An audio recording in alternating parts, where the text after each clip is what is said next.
이제 다 같이 주하게 맞춰서 묵상 기도하심으로 주일 예배 시작하겠습니다.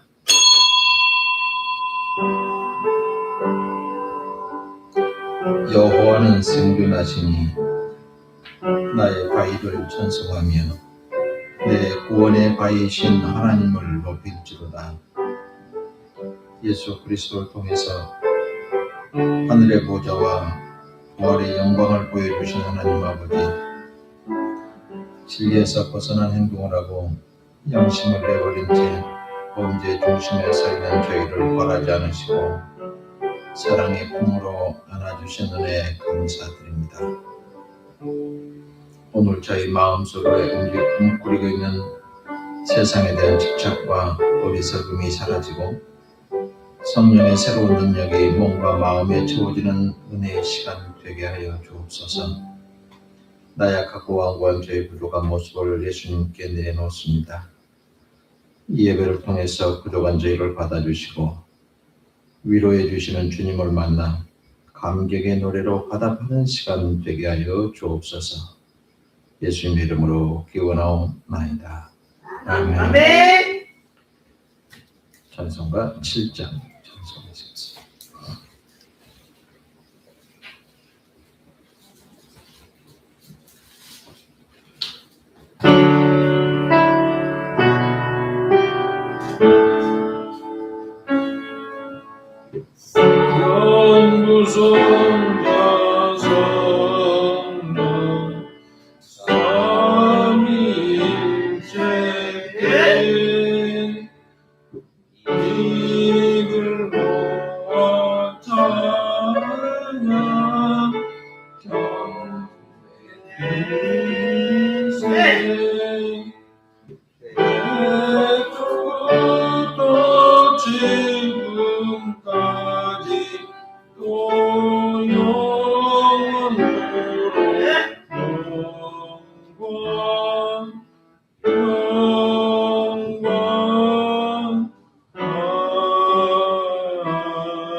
이 시간 참회의 기도를 드리는 시간입니다.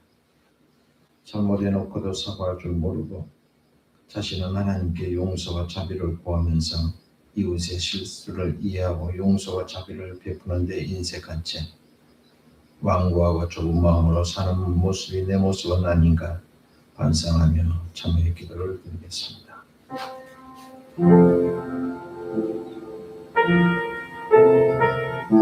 공의로 인생을 다스리시며 회개할 기회를 주셔서 죄인을 살려주시기를 기뻐하시는 하나님, 여름날의 무더위 속에서 잠시 휴식이 그리고 주님의 품에 안긴 저희에게 주님 주시는 참된 자유와 회복에게 감격을 맛보게 하심을 감사드립니다.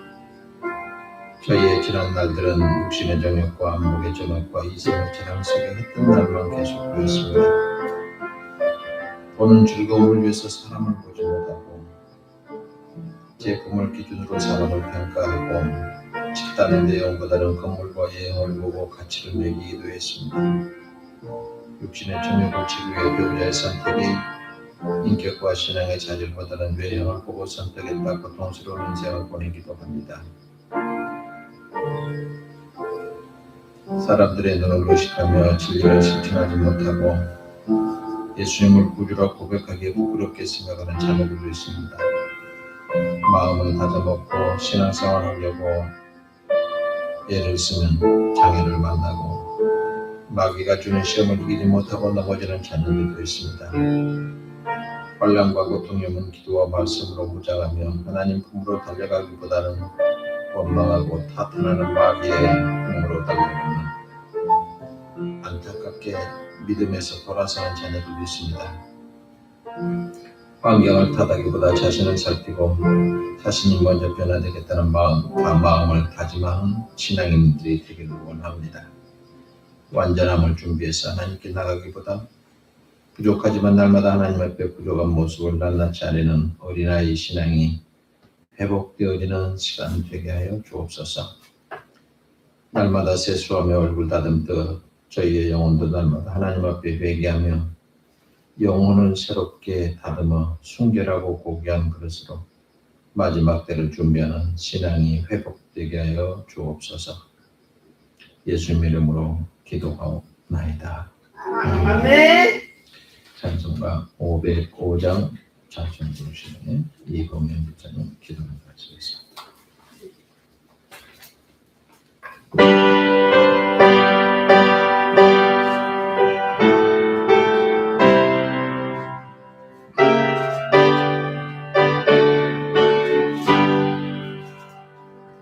온 세상 위하여 나무는 변하리 만 백성 모두 나와서 그 말씀 들으라 죄중에 빠져서 예배를 따르라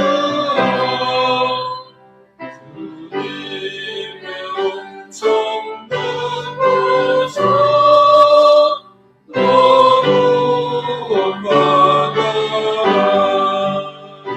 선하고 기도에 일꾼을 내리라 세상 모든 사람 다 듣고 그 사랑을 온 세상 위하여 이복음 전하리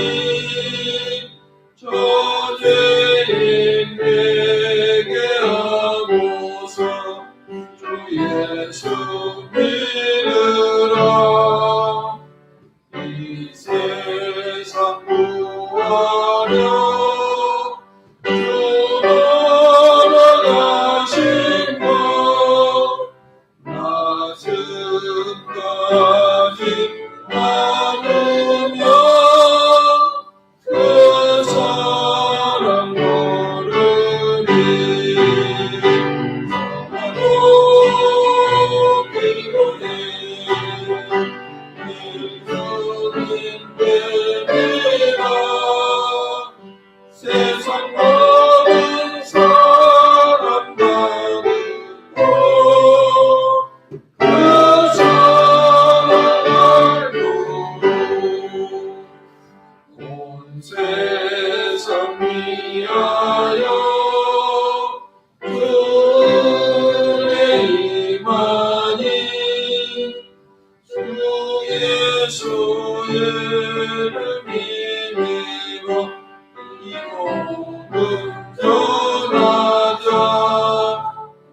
먼 곳에 나가서 전하지 못해도 나는 곳에 있든지 늘 기도 힘쓰리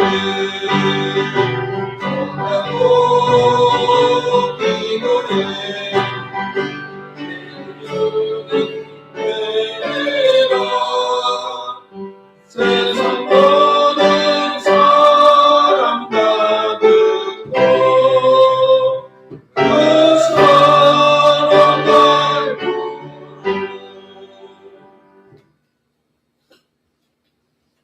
사랑과 은혜가 풍성하신 하나님 아버지, 한여름의 열기가 온 땅을 덮는 8월의 셋째 주일 아침, 거친 세상과 일상의 무게에 지친 몸과 마음을 이끌고 주님의 거룩한 보좌 앞으로 나오게 하심에 진심으로 감사와 찬양을 올립니다. 지난 한 주간 동안도 세상의 고단한 파도 속에서 우리의 생명과 호흡을 지켜주시고 각자의 삶의 자리에서 마주한 수많은 염려와 소음 속에서도 주님의 은혜를 사모하는 마음을 부어주사 이 거룩한 예배의 자리로 인도해 주셨사오니 이 시간 드리는 우리의 찬양과 기도를 기쁘게 받아주옵소서. 세상의 기준에 맞춰 사느라 분주하고 가빠졌던 마음을 고요히 내려놓고 오직 주님의 음성에만 귀를 기울이는 정결하고 복된 은혜의 시간이 되게 하옵소서. 형식적인 예배에 머물지 않게 하시고 살아계신 하나님과 인격적으로 만나는 생생한 은혜의 시간이 되게 하옵소서. 주님, 주말이라는 이름의 이 시간 속에서 조금 느슨해진 숨으로 주님 앞에서 조용히 섭니다. 이번 한 주도 잘 해내려고 애썼고 버텨야 할 순간도 많았고 괜찮은 척 지나온 마음도 있었음을 주님은 이미 알고 계심을 믿습니다. 주님, 오늘은 더 잘 살게 해달라고 기도하기보다 조금 더 행복해질 수 있게 해달라고 정직하게 고백하며 기도드립니다. 행복이 거창한 성취나 눈에 띄는 결과가 아니라 지금 이 순간 숨이 편안하고 마음이 좋은 가벼운 상태라는 것을 다시 깨닫게 하옵소서. 주님, 우리가 자주 놓치는 작은 행복들, 아침에 눈을 뜰 수 있다는 것, 따뜻한 말 한마디를 보낼 수 있다는 것, 누군가를 떠올릴 수 있는 마음이 아직 남아있다는 것, 이 평범한 순간들이 사실은 큰 축복임을 마음 깊이 느끼게 하옵소서. 가족들의 마음에도 행복을 축복합니다.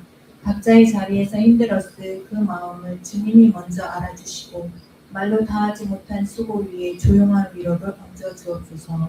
주님, 행복하라는 말이 부담이 되지 않게 하시고 억지로 웃지 않아도 자연스럽게 편안해지는 그런 하루를 허락해 주옵소서. 오늘 하루는 무언가를 증명하지 않아도 되는 날, 조금 느려도 괜찮은 날, 충분하지 않아도 사랑하고 있다는 것을 기억하는 날이 되게 하옵소서. 주님, 우리가 다시 일상으로 돌아갈 때 이 주말의 작은 행복이 완전히 사라지지 않게 하시고 삶의 한켠에 잔잔한 힘으로 남아 다음 주로 살아갈 버팀목이 되게 하옵소서.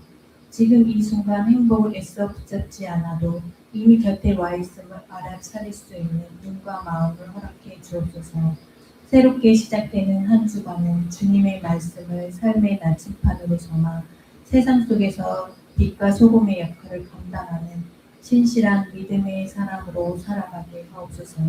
저희의 참된 소망이 되시는 예수 그리스도의 이름으로 간절히 기도드립니다. 아멘.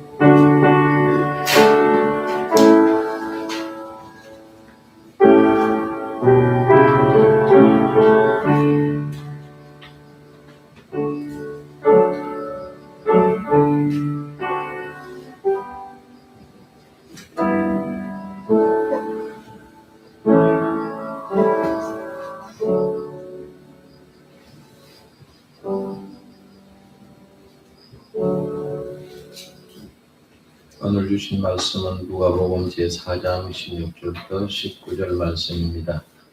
신약성경 94쪽입니다. 말씀 봉독 후에 이혜진 권사님 찬양 읽겠습니다. 봉독합니다. 예수께서 그 자라나신 곳 나사렛에 이르사 안식일에 늘 하시던 대로 회당에 들어가서 성경을 읽으려고 서심해 선지자 이사야의 글을 들이거늘 책을 펴서 이렇게 기록된 데를 찾으시니 곧 주의 성령이 내게 임하셨으니 이는 가난한 자에게 복음을 전하게 하시려고 내게 기름을 부으시고 나를 보내사 포로된 자에게 자유를 눈먼 자에게 다시 보게 함을 전파하며 눌린 자를 자유롭게 하고 주의 은혜를 전파하게 하려 하심이라 하였더라. 아멘.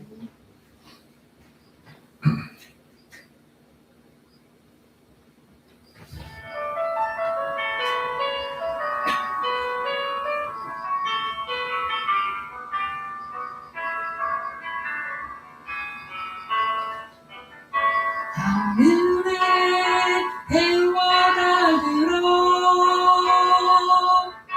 소리 높여 찬양하여라. 난 발소리 비포수들로 춤추며 찬양하여라. 어느 산과 넓은 바다 모두 주를 찬양하여라. 무릎이 힘든 자마다 여호와를 찬양하여라. 세상 모든 사람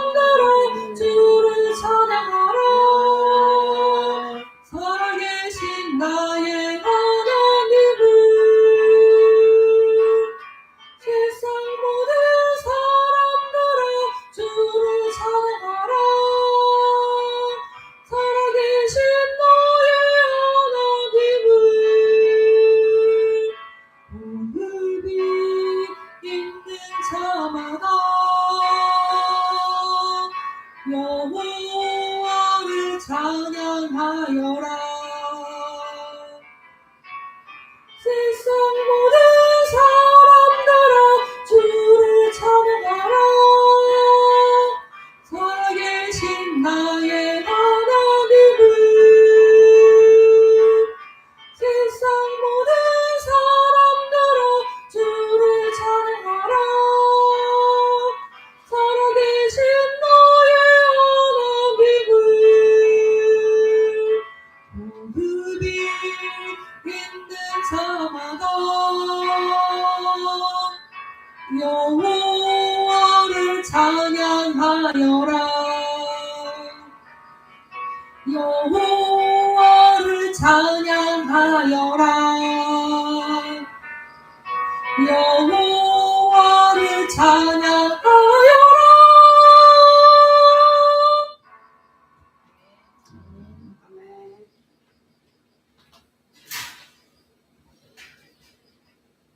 감사합니다. 오늘 아침에 봉독해드린 말씀은 예수님께서 사역하시기 초기에 갈릴리 나사렛에 돌아와 있었던 한 가지 사건을 소개하고 있습니다.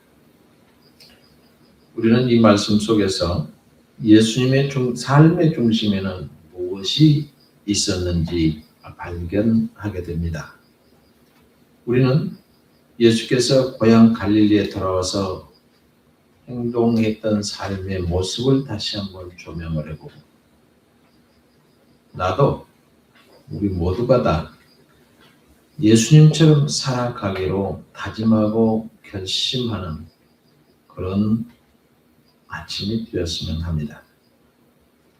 오늘 우리의 삶 속에서 내 삶의 중심에는 무엇을 제1로 삼고 있는지 한번 돌아보시는 시간 되기를 원합니다.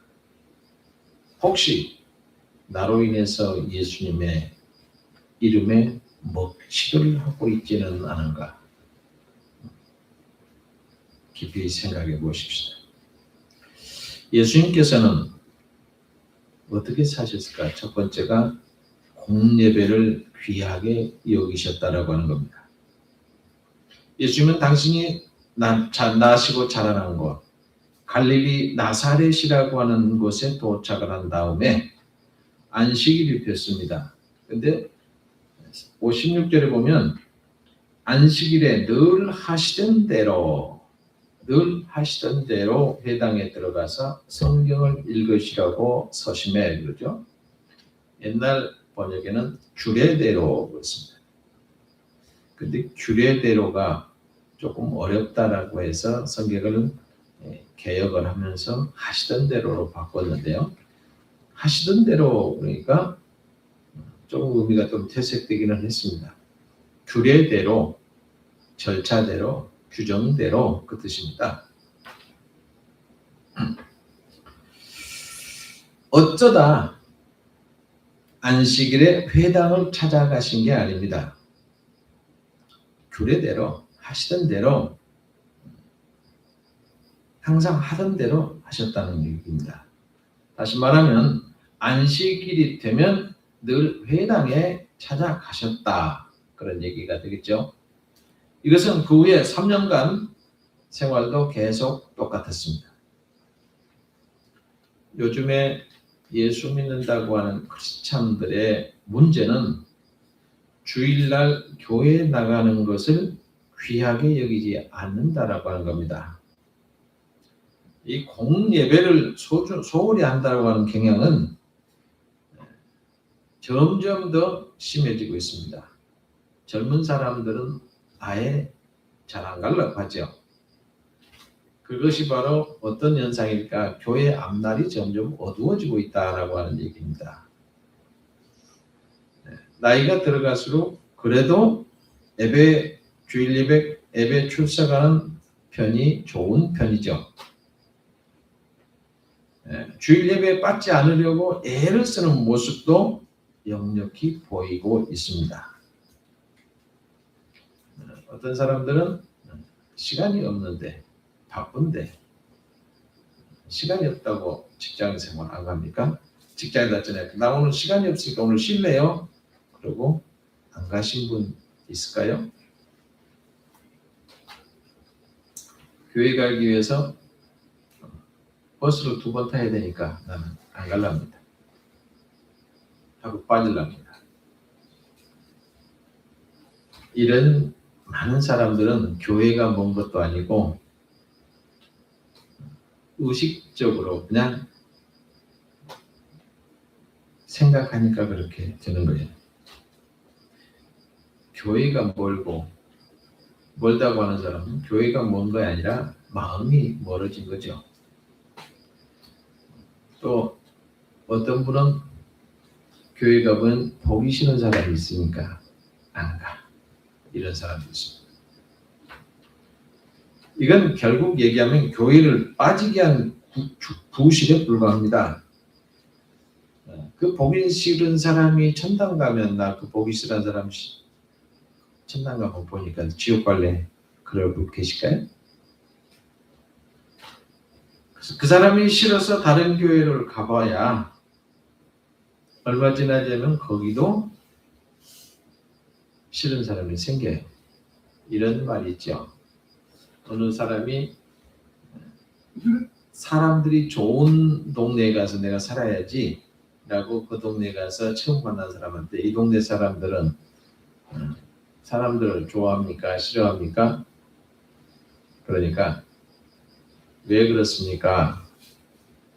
나는 옛날에 사는 동네에 저 동네에 살았는데 거기 배기 싫은 사람이 많아서 이사 오라고 그럽니다. 여기도 배기 싫은 사람 많았어요. 당신 같은 사람이 여기 올 수 없어요. 그랬다고 하죠. 자기가 문제가 있으니까 다른 사람이 문제가 있는 거다 라고 하는 것을 얘기해주는 얘기야 한 도망이겠죠. 항상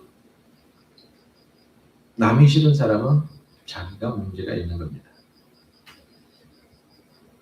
예수님이 회당에 가셨어요. 하나님의 아들 오셨다고 모두 환영했을까요? 반기는 사람만 있는 게 아닙니다. 오히려 예수님을 비난하려고 하는 사람들로 가득 차 있었어요. 그렇다면 예수님은 그걸 안 가셔야 되잖아요. 회당 가지 않을 구실로 삼지 않았습니다. 그 사람들과 싫어하는 사람들과 논쟁을 할지언정 회당을 찾아가신 겁니다. 어떤 분은 예배가 도무지 은혜가 되지 않으니까 나 교회 안 갈래 그럽니다. 목사님의 설교는 지루하고 1시간 동안 앉아있는 게 너무 고역이다 이러고 안 가죠. 왜 예배가 은혜롭지 못할까요? 예배에 참석한 모든 사람이 다 그렇게 느끼고 있을까요? 이렇게 지루한 설교에 은혜 받은 사람은 도대체 어떤 사람일까요? 예수님 당시에 회당에 모여서 드려지는 예배는 너무 형식에 치우친 나머지 생명력이 다 없어졌습니다. 그러나 예수님은 언제나 회당에 나가서 예배를 드렸어요. 예배는 무언가 내가 은혜 받기 위해서 드리는 것이 아닙니다.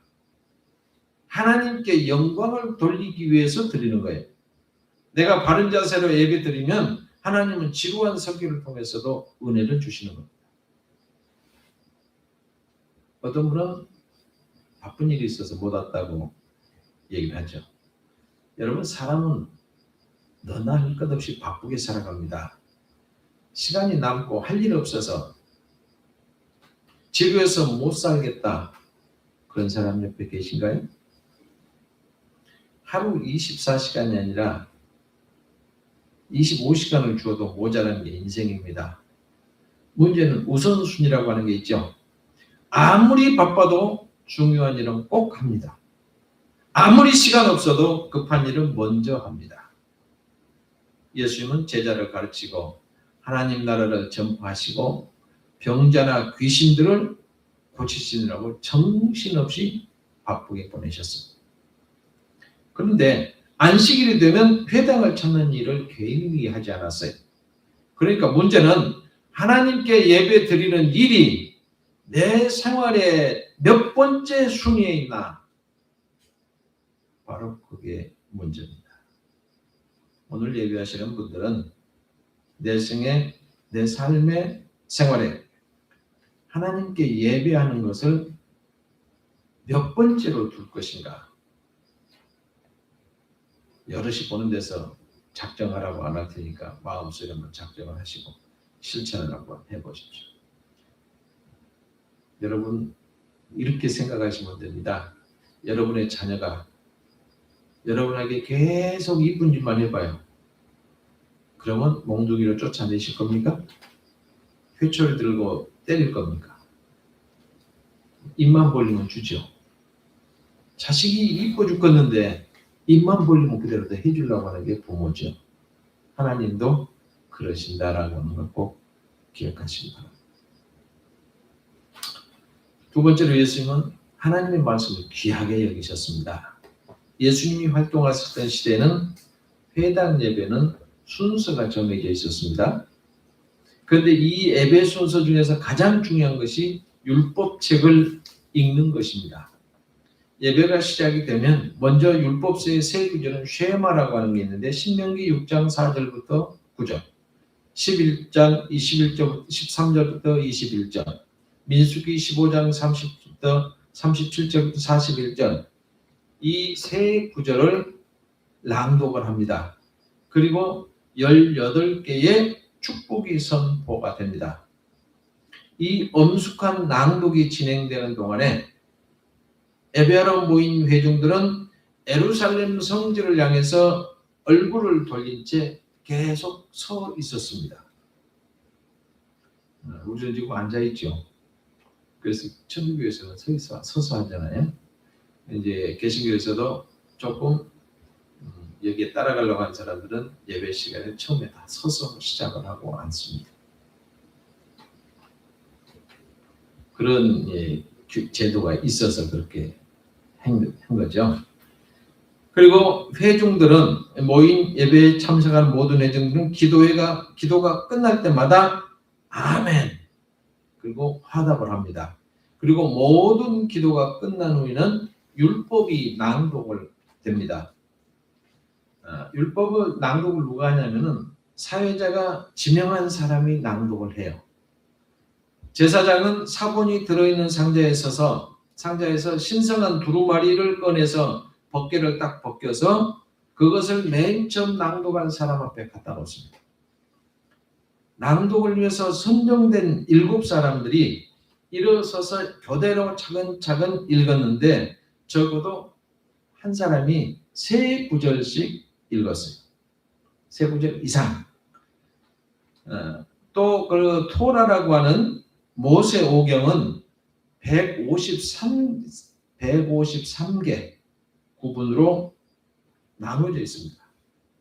그런데 153개 그 부분이 7사람이 3구절씩 읽으면 3년 동안에 모두 다 읽게 하기 위해서 그렇게 만들었습니다. 그리고 낭독을 한 다음에 거기에 주석을 붙이는데 지금 말하는 설교 같은 걸 하는 거죠. 그래서 지금 그걸 그대로 따라하기 위해서 지금 개신교에서는 목사님이 성경이 있고 설교를 하는 겁니다. 이렇게 율법의 낭독이 끝나면 개회 기도문을 낭독했던 사람이 애언서에서 선정된 이 성경 구절을 낭독을 합니다. 이것은 예배를 마무리 짓는 것이었기 때문에 폐회 교훈이라고 이름을 붙여서 합니다.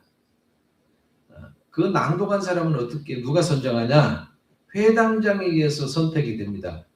혹시 여러분 전에 다니던 교회에서 헌신 예배하면 순서를 다 맡겨놓죠. 그 목사님 다 이렇게 다 순서 맡겨놓습니다. 그 예를 본받아서 그렇게 한 겁니다. 이 사람은 선택한 사람은 3구절을 읽고 아람어로 번역을 했어요. 그리고 마지막에 축복 기도문이 선포되면 회당 예배는 폐회가 됩니다. 우리 지금 예배 순서 비슷하죠. 근데 예수님도 나사렛 회당에서 이 폐회 교훈의 하나를 읽으신 겁니다. 아마도 주님은 그 교훈 성구를 직접 선택하신 것 같아요. 그리고 단 2구절만 읽으시고 여기에 주석을 붙이신 것이라 생각을 하면 됩니다. 그런데 예수님께서 예언서를 낭독하시고 책을 덮어 그 맡은 자에게 주시고 앉으시니 회당에 있는 자들이 다 주목하여 보더라. 누가복음 4장 20절에 이 구절이 나옵니다. 그리고 예수님의 설교를 들으신 후에 저희가 다 그를 증거하고 그 입으로 나오는 바 은혜로운 말을 기이 여겨 가로되 이 사람이 요셉의 아들이 아니더냐? 누가복음 4장 22절에 그렇게 설교를 듣던 사람들이 오늘 이상했어. 그분이 요셉 아들 아니냐? 그 얘기는 뭡니까? 요셉이 목수였잖아요. 목수 집안에서 어떻게 좋은 사람이 나올 수 있냐? 이런 얘기입니다. 왜 그랬을까요? 예수님의 가르침은 다른 사람과 같지 않았기 때문이에요. 마태복음 7장에 보면 산상수훈이 끝난 다음에 청중들의 반응을 어떻게 표현했냐면은 28절부터 29절에 보면 예수께서 이 말씀을 마치심에 무리들이 그 가르치심에 놀래니 이는 그 가르치시는 것이 권세 있는 자와 같고 저희 서기관들과 같지 아니하더라. 그랬습니다. 예수님의 말씀에는 권세가 있었어요. 예수님은 왜 권세가 있었을까요? 말씀을 귀하게 여기셨기 때문에 그렇습니다. 여러분 예배 시간에 주어진 하나님의 말씀을 얼마나 귀하게 여기십니까? 목사님으로부터 주어지는 하나님의 말씀이 귀하게 들려집니까? 아니면 그냥 물에 하는 소리지 이렇게 들려집니까? 만약에 오늘은 뭔 말씀을 하시려는가? 오늘은 나를 좀 책망하시려고 하실라나? 좀 문제가 있는 교회들은 항상 그럽니다. 오늘 목사님 나를 많이 두들겼어. 좋은 말로 두들겼어. 오늘 목사님 나를 많이 깠어. 이런 얘기를 하는 사람들이 가끔 있어요. 저는 지금까지 그런 얘기를 한번 들어본 적 없습니다만은 목사님이 좀 왔다 갔다 하시는 분도 계시고요. 이 말했다 저 말했다 하면은 우리가 듣기도 뭐 그렇게 저렇게 하지? 라고 하는 사람도 가끔 있기는 합니다만은 여러분 그것도 한 말씀만 내가 듣지 그건 하나님의 말씀을 듣고 다른 것만 버려야지 이렇게 들으면 전혀 문제는 없어요. 만약에 목사님 말씀이 왜 저럴까? 그런 생각이 드신 분이 혹시 계신다면 이렇게 한번 해보세요. 예배가 시작된 후에 시작된 즉시 즉 우리가 10시에 시작하는데 5분 전에 오신 분도 계시고 지금은 안 계십니다만은 꼭 5분 후에까지 오신 분 계세요. 허둥지둥 오지 마시고 일찍 오셔서 오늘 예배를 온전하게 드려지기를 원합니다 라고 기도한 다음에 주보를 펴서 오늘 선포, 오늘 읽으실 말씀이 어딜까 찾아보고 그걸 계속 외우듯이 몇 번 읽어보세요. 이게 뭔 소리지? 하시던 대로 회당에 들어가서 성경을 읽으려고 섰다? 왜 성경을 읽으려고 예수님이 서서 있었지? 선지자 이사야의 글을 들었는데 그러면 예수님이 목사님이었나 그 당시? 왜 이렇게 했지? 주의 말씀에 성경이 내게 임했으니 가난한 자에게 복음을 전하게 하시고 여기 있고 왜 뭐 때문에 그 소리를 하셨을까? 이걸 좀 보고 생각해봐요. 그리고 목사님 오늘 이 말씀을 들을 때 내가 은혜 좀 받게 해주세요. 내가 잘 이해되게 해주세요. 내가 지금 궁금한 게 몇 가지가 있는데 그게 해결되게 해주세요. 이렇게 기도를 한번 해보세요. 그리고 설교를 딱 듣고 나면 백발백중 이 말씀은 오늘 목사님의 설교는 하나님이 나에게 주시는 말씀으로 들려지게 됩니다. 그러면 은혜 받게 됩니다. 혹시 그런 분이 계셨다면 그렇게 해보시면 지난 분들 한번 보세요. 세 번째로 예수님은 새로운 출발을 하도록 하셨습니다. 그 길을 쭉 읽어보면 이날 예수님이 읽으신 예언서는 이사야 61장 1절 2절입니다. 이것은 예수님 자신이 메시아 사역으로 성격을 잘 밝혀주고 있는 것이에요. 그래서 여기를 읽으시고 주목하고 있는 사람들에게 이 글이 오늘날 너희 귀에 응하였느니라. 21절 보면 계속 보면 그래요. 이제 예수님은 하나님의 기름 부음을 받으신 메시아로서 자기 백성을 가난과 불행에서 그리고 억압으로부터 구원하시고 은혜의 날, 다시 말해서 금방 곧 희년을 선포하고 계십니다. 희년이 뭔지 모르시는 분 계신가요? 안식일이 7번 지난 후에 50년마다 돌아오는 희년은 어떤 날이냐면 노예가 있었으면, 지금은 노예가 없습니다만 당시에는 노예가 있었어요. 노예를 해방시켜 줍니다. 그리고 빚을 많이 진 사람들은 빚을 다 탕감해줘요. 빚 안 갚아도 된다. 탕감이라고 하는 제도입니다.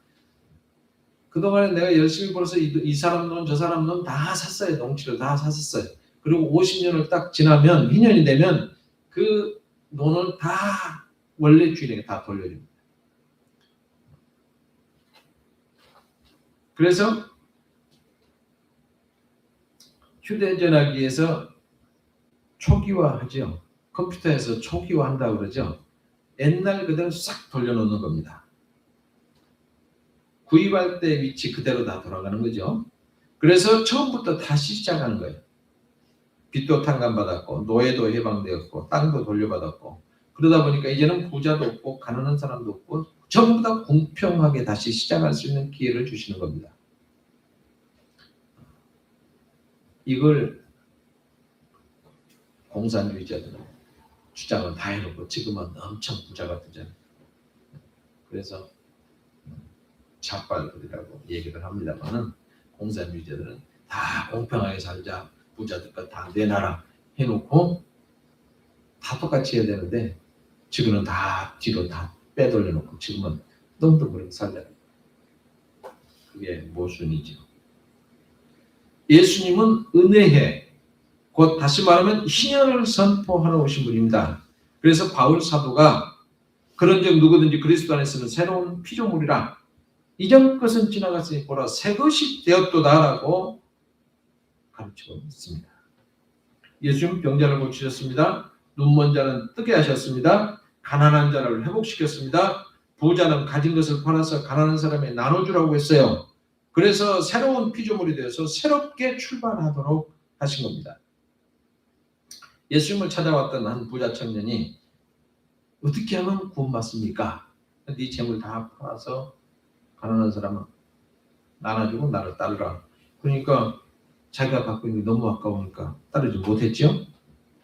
그런데 그 청년은 그랬는데 예루살렘 교회 성도들은, 초대 예루살렘 교회 성도들은 다 함께 생활을 하면서 모든 물건을 서로 통용하고 재산과 소유를 팔아 각 사람의 필요를 따라서 나눠주고 날마다 마음을 같이해서 성전에 모이기를 힘썼다. 그리고 떡을 떼며 기쁨과 순전한 마음으로 음식을 먹고 하나님을 찬미했다. 그러자 온 백성들이 그들을 칭송하고 주께서는 구원받는 사람을 날마다 더하게 하셨다. 그렇게 기록하고 있습니다. 사도행전 2장 44절부터 47절 말씀. 계속해서 사도행전 4장 32절에는 믿는 무리가 한 마음과 한 뜻이 되어 모든 물건을 서로 통용하고 제 재물을 조금이라도 제 것이라 하는 자가 하나도 없었더라 라고 했습니다. 다시 말하면 새로운 공동체가 탄생이 된 거죠. 그 와중에 새로운 공동체가 탄생이 되는 와중에 아나니아와 삽비라 같은 욕심이 가득한 사람은 발붙일 곳이 없었어요. 바로 죽고 말았죠. 다 같이 이렇게 하는데 자기도 그게 뜻에 동참하고 해놓고 살짝 감춰서 바로 죽고 말았습니다. 주님을 뒤를 따르겠다고 하고 교회에 참석하신 여러분, 우리도 예수님처럼 살아가면 안 될까요? 예수님이 스승이고 우리가 그분의 제자라고 하면 마땅히 그분의 사는 길을 걸어가야 하지 않겠습니까? 예수님이 공예배를 귀하게 여기신 것처럼 예배 시간을 귀하게 여기시고 빠짐없이 참석을 하십시다. 예수님이 하나님의 말씀을 귀하게 여기신 것처럼 말씀의 귀를 기울이고 순종하는 삶을 살아가십시다. 우리는 그리스도 예수 안에서 새 사람 되었습니다. 이제 예수 안에서 새롭게 출발하는 우리 모두가 다 되시는 주님의 이름으로 축복합니다. 기도하겠습니다. 건강한 문화와 문명을 꽃피우게 하시는 하나님 아버지, 어두워진 시대에 진리의 밝은 등불을 밝히며 높은 도덕과 가치관으로 정의에는 불리하고 손해가 날지라도 예라고 말하며 불의에는 많은 이익이 있어도 아니요라고 말하는 하나님의 백성으로 살 수 있는 믿음 주셔서 감사함을 드립니다. 예수님을 찾는 무리들이 만사형통하고 타산적이고 계산적인 풍조가 있습니다. 모든 것을 독점하려고 지배하려고 이기심 갖지 않게 해주시고 서로 양보하고 도와주며 협력자의 자리에서 헌신하고 봉사하는 신앙으로 살게 하옵소서. 하나님의 이름을 높이는 일에 용감하게 하시고 인간의 이름을 높이는 일에 겸손하게 하옵소서. 하나님께 헌신하고 봉사하는 기쁨이 얼굴의 달처럼 빛나고 성도의 사랑이 지치고 힘든 영혼을 포근하게 감싸는 하나님의 품과 같은 교회로 세워지기를 원합니다. 마귀의 유혹에서 빠져 남의 탓만 하고 자신을 볼 줄 모르는 사람 되지 말게 하시며 원망하고 탓하기보다 자신을 살피며 자신이 변화되겠다는 다짐을 하며 살아가는 우리 되게 하여 주옵소서. 예수님 이름으로 기도하옵나이다. 아멘.